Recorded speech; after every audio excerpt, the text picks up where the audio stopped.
Good morning, everybody. We've come to the last day, and all we're going to talk about is technology and complications and failures. So those of you who have just joined us, don't get scared by this because we've had 2 productive days before this. So without further ado, let me talk to you all not only about complications of sleep apnea surgery, but also tonsillectomy that we do as a treatment option for pediatric sleep apnea. Now, why are we even talking about all this at this juncture? This is all because this is a paper that you've heard Stuart Mackay talk about, wherein he spoke about the SAMS trial, wherein they spoke about the effect of multi-level upper airway surgery versus medical management, clearly showing that there is evidence in favor of multi-level surgery. Then once, this is another paper from our Spanish colleagues, Peter Baptista and Professor Plaza, one-stage multi-level surgery for the treatment of obstructive sleep apnea. There's lots of papers after papers showing efficacy of multi-level surgery in treating obstructive sleep apnea. And sort of, I would like to quote this particular paper from Professor Kenny Peng a long while ago, Safety of Multi-Level Surgery. So, they said that surgical procedures performed in patients with sleep apnea have traditionally been deemed as dangerous and life-threatening. Right? When you have this thing as a starting point, you are obviously very scared. And since the introduction of this type of surgery in the 1970s, and they're talking about multi-level surgery, there have been reports of upper airway complications post-operatively. Because at that time, technology was sort of very primitive, and we did see very dreaded complications. Here's a very, very nice paper from our colleague from Egypt, Ahmed Yassin Bagar, wherein they looked at comparative study between single-stage, multi-level and stage surgery. And if I can draw your attention to these complications rates here, okay? They have taken 3 sort of, if you look at these rows here, staged nasal, then palate, staged palate, then nose, and then everything in one shot. Right? And if you look at no complications, if you would have done the nose, then palate, the percentage of no complications was 75%. If you did a palate and then did the nose, the percentage of complications is 80%. And if you did multi-level surgery, the percentage of no complication is 60%. But it's not too much when you really put everything in the right perspective. If you really look at from a pain score perspective, staged nose then palate 2.8 versus 2.7, 3.7 versus 5.8. Very clearly, if you do multiple levels of surgery in the same sitting, the pain score is quite high. But a lot of take-home points from this in terms of if you see infection or bleeding, they're almost very similar when you do multi-level surgery in the single sitting or do palate and then nose.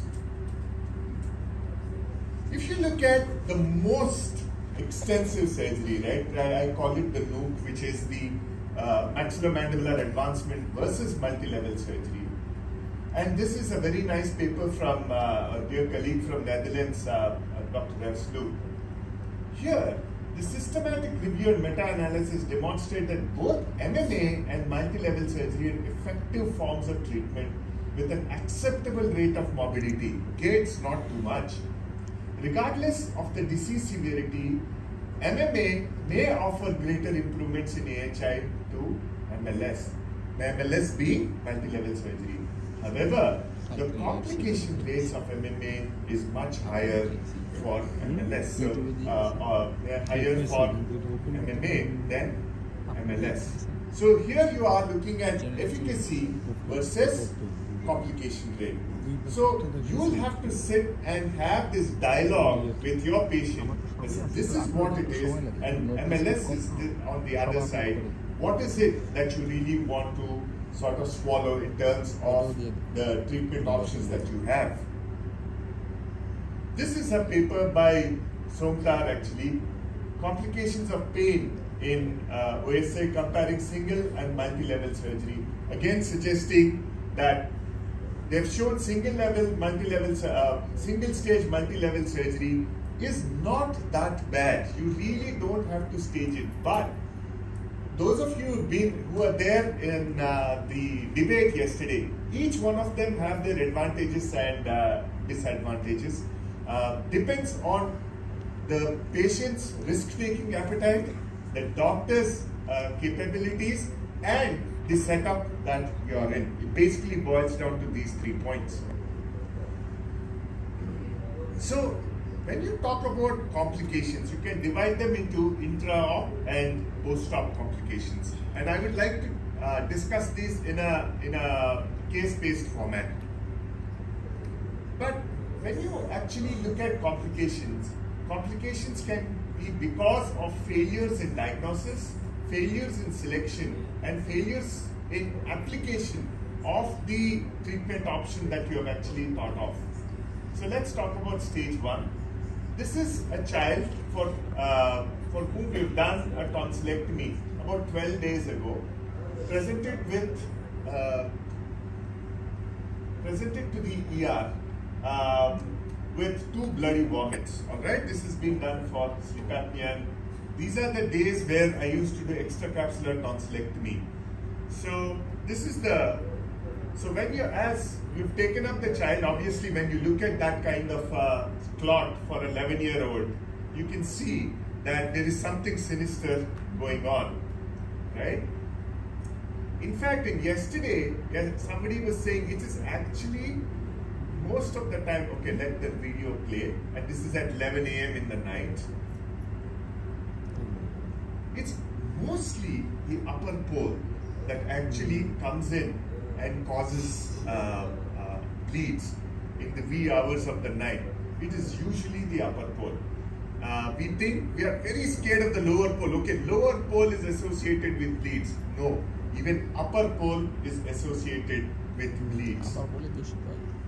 So, the usual thing is, if you have done a coblation tonsillectomy, why would you want to take a coblator again and do it? But coblation is really a very good tool. Coblation actually has irrigation, suction, ablation, and cauterization in your hand and at your feet.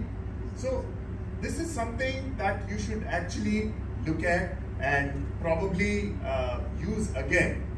Now, to my surprise, once I took that clot out, there was no bleed, right? Where did it go? Now, what happened was that, and I'll take you through the story. At that time, I cauterized what I could see. I used the blue pedal, used the coag pedal, and did the coagulation mode.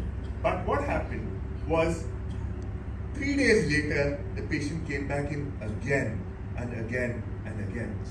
There's something that you need to really understand is coblation works very differently. There is a lot of neovascularization that happens in the tonsillar bed when when the tonsil is actually healing. So here what I'm doing is I'm trying to cut the anterior pillar like we do in sleep apnea surgery to see and identify the branches of the descending palatine, because probably it's one of those branches that is actually causing the bleed. So I did this, but again 3 days later there was another bleed, and then there was another bleed. We tried everything including suturing of the pillars, but then we realized that just putting the child on soft liquid diet and got the child admitted for 3 days actually solved it. What was happening here was the granulation tissues that form at the end of your, as a healing process for tonsillectomy, they actually keep getting irritated every time you eat. And so the bleeding is actually not too much. But if you have a bleed like this, it's probably a good idea to take the child back and treat it. This is a 25-year-old patient, 15 days presented. This is done elsewhere. And again, huge clot.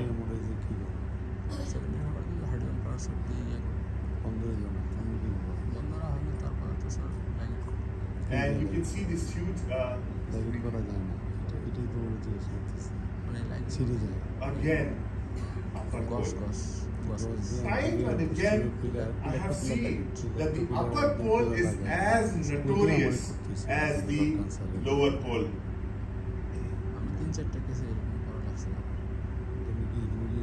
So again, we have to be very careful in terms of, and the reason why I am showing this video is look at that. This is how coblation heals. Are you all able to look at that?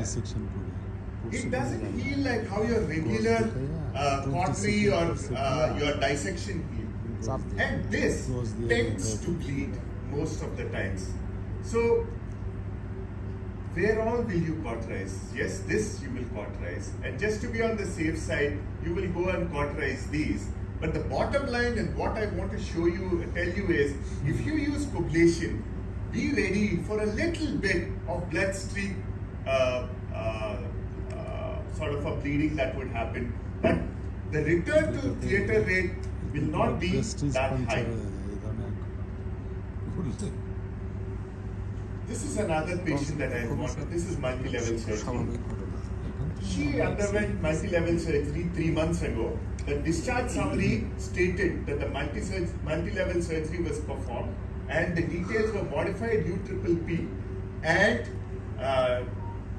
tongue base reduction. Okay?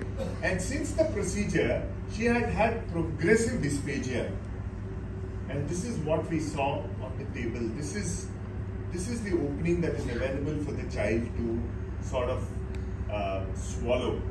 This is oropharyngeal stenosis. This is the opening. She can breathe, but she cannot eat. This case report has been published in the recently published textbook by Thema by Narendra on 100 complications in ENT.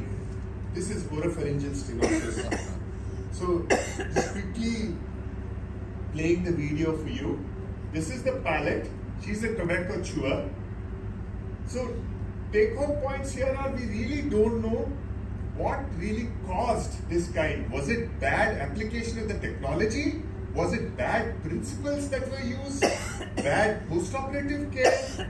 And this is one of the worst complications I've seen. So this is the tongue base, this is the palate, and we are basically using coblation. One big problem here was that because the anatomy there is very badly scarred, I didn't know where the carotid would be or many of the vessels at the top are bent.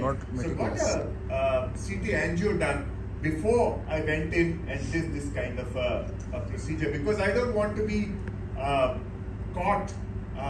So you can actually see the posterior pharyngeal wall there slowly opening up.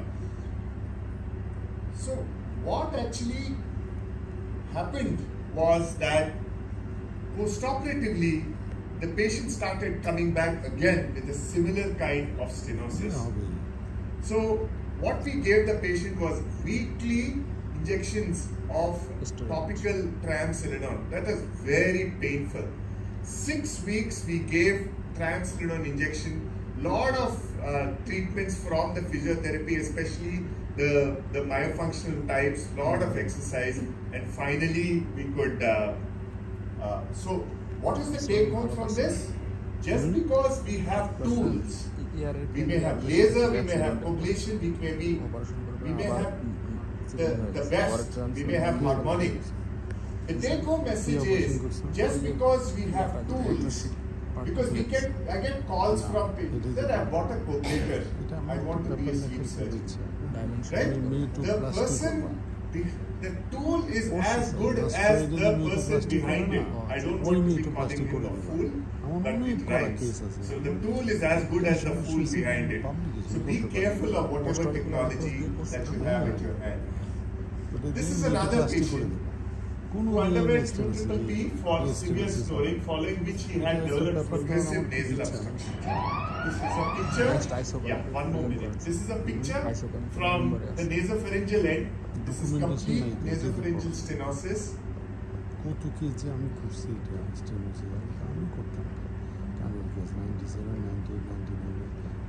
So we did a Zeta.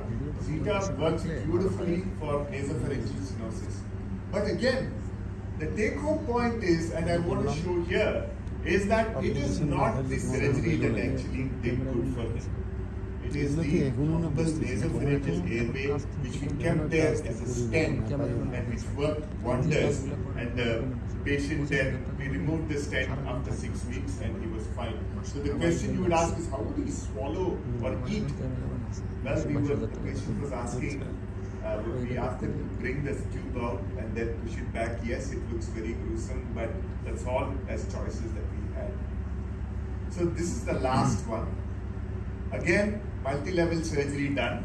Post-operative dice, you can see the tongue just falling back again, completely. The problem here was muscle tone.